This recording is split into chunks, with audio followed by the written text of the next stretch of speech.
الحمد للہ رب العالمین۔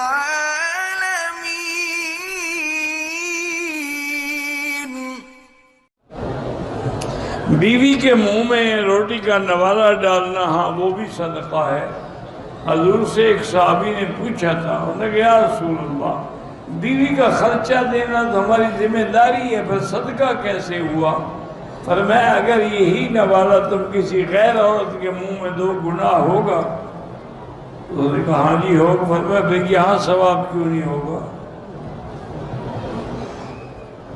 حنفی مسلک جو ہے وہ تقریباً پاکستان میں، ہندوستان میں اور ماوراء نہر یعنی جتنے ملک ہیں، تاجکستان ہے، تاشقند ہے، بخارا ہے، سمرقند ہے، افغانستان ہے، بنگلہ دیش ہے، ہر جگہ حنفی مسلک ہے۔ ایک وقت تو وہ تھا کہ خیر القرون کے دور کے بعد تقریباً کوئی 800 سال تک پوری دنیا میں صرف فقہ حنفی تھی اور کوئی فقہ نہیں تھی۔ باقی اللہ سب ائمہ پہ رحم فرمائے۔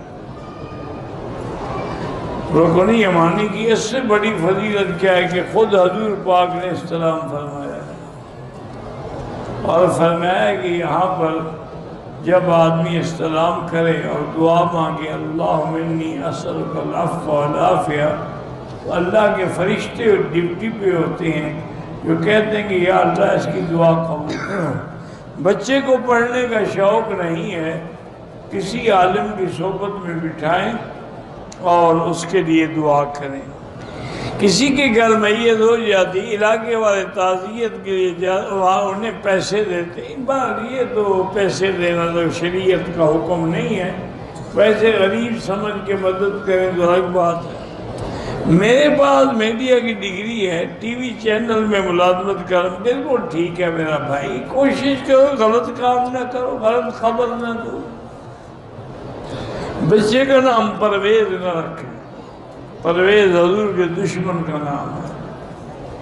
میں نے اپنی بیٹی کا نام فرشتہ رکھا ہے، یہ دنیا نام ہے بھی ہم نے نہیں سنا۔ فرشتے تو اللہ کے ہوتے ہیں، وہ بیٹی تو نہیں ہوتی۔